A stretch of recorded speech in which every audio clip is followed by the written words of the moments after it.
فرزند دلبان چون مرتضی جان تبریک و تهنیت میگویم و از درگاه خداوند متعال مسئلت ما را دارم که پروردگار بزرگ به خاطر آنکه صاحبان این مجلس خیر سنتی از سنت‌های بالای رسول الله صلی الله علیه و سلم را امشب زنده نموده‌اند به این خاندان یک دخترک صالحه یک دخترک خوشقدم وارد سازد و خداوند از پشت مرتضی جان و زوجه محترمش فرزندای خوب و صالح و عالم و قاری و محب به دنیا بیارد و خداوند فیض برکات در این منزل، در این محفل، در این محله، در این دیار، در خاندان برادرایی که در مجلس خیر ما شرکت دارند نازل فرماید.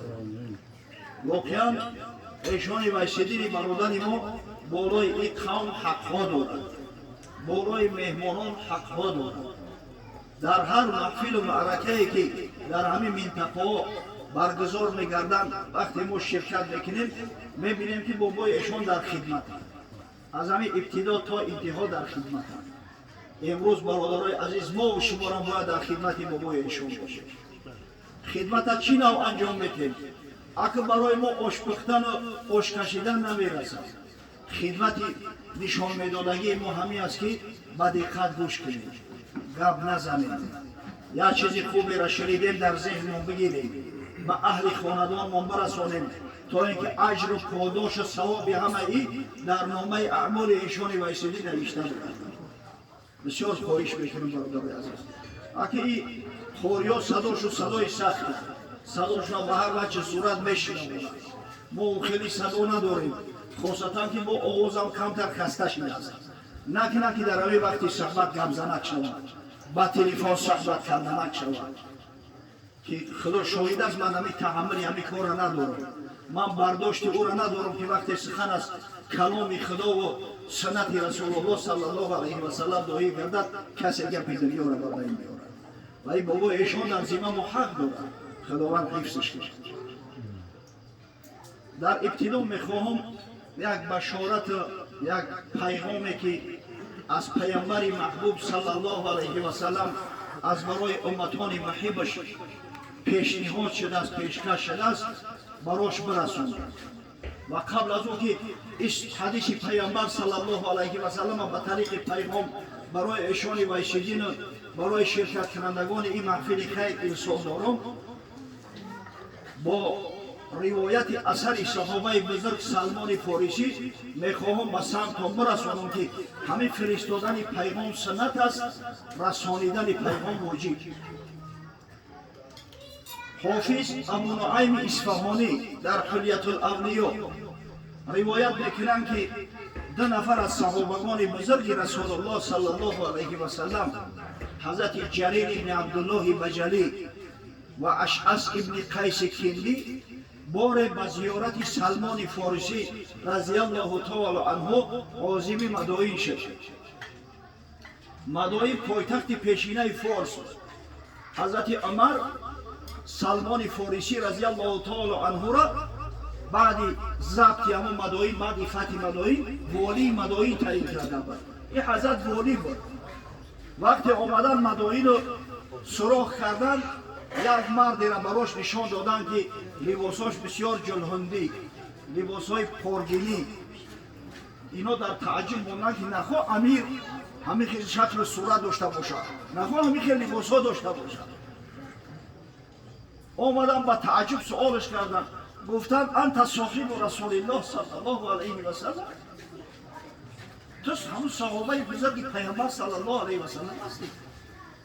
حضرت با تبسم گفت لا ادری، نمیدونم. شک و شبهه شد زیادتر شد که شاید ما خطا کرده باشیم، این دیگر آدم است. واقعا حضرت بسیار خاکسار بود است. حتی یک مهمان بار در همین شهر مدائن یک خانه را اجاره گرفته بود است، بازار خرید کنی میآید، ناخواست چشمش به حضرت سلمان میرسد، لباساش هم میبینه همین طریق لباسای ناداشت، گمان میکنه که یکان حموله، یکان گروس چیکه. پیرادش میکنه که مرده که خوب بیا برای مرا میگه به خانه مبر. این حضرت هم میگیره سری حرکت میکنه و خلطنه و حرکت میکنه. در راه وقت مردم میبینن با محبت میدوان شتابا زیارت کنی حضرت جان بیا یه بار من برام یا بار من برام یه حضرت میگن ای امانت های من باید امانت ها با کارش برسونم. وقتی دید که مردم زیاد همیتا با یک شکست نفسی زیارت میکنن از شخص پرسید که این مرد کیه؟ گفتن ای خانه آباد این سلمان فارسی امیر مدائین صحابی بزرگ پیامبر صلی الله علیه و سلم بیچاره دیگه در خجالت گم شد آمد در پیش خوش گفتی که حضرت جان من ترا نشناختم بسیار معذرت میخوام بار ما بتیده ببرم.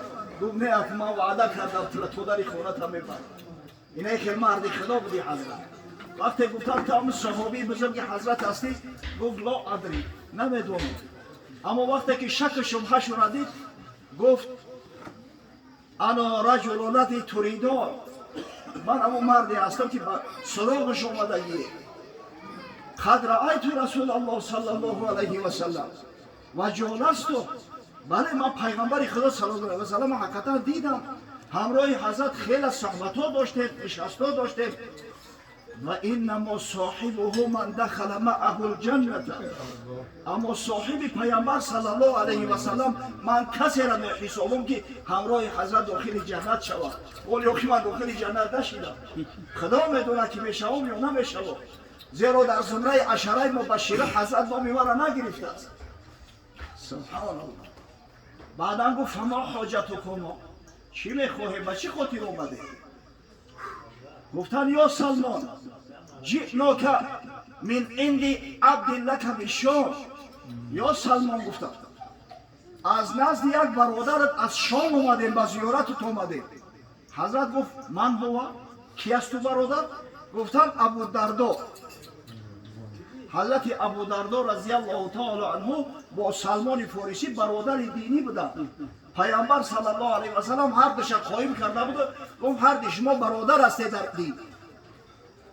حضرت وقتی نام ابو دردا را شنید بسیار خوشنود شد گفت فاین هدیته التي ارسل معكم هدیه ابو دردا را نباشه بتینم گفت همون هدیه که قطعی تو فرستاده است که جدا. این حضرت با تعجب گفتن که ما ارسل معنا بهدیه. او گفتن ابو دردا هیچ چیزی نداد یگان هدیه نداد است. حضرت گفت اتقی الله و ادی الامانت از خدا بترسه در امانت خیانت نکنه. ما جاءنی احد من عند ابی دردا الا جاء مع تحفه هدیه. آخه یگان نفر تا به حال از نزد ابو دردا دستی خالی پیش من ناومده است. شما چی میگید؟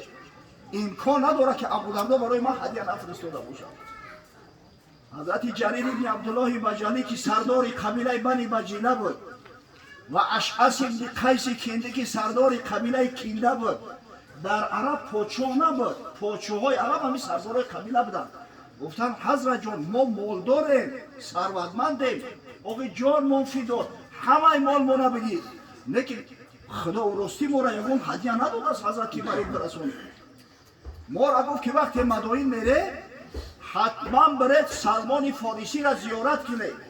این مرد است که رسول خدا صلی الله علیه و سلم وقتی که قبولش میکرد در خونه همراهش مینشست در را برای تمام مردم میبست کسی دیگر را قبول نمیکرد.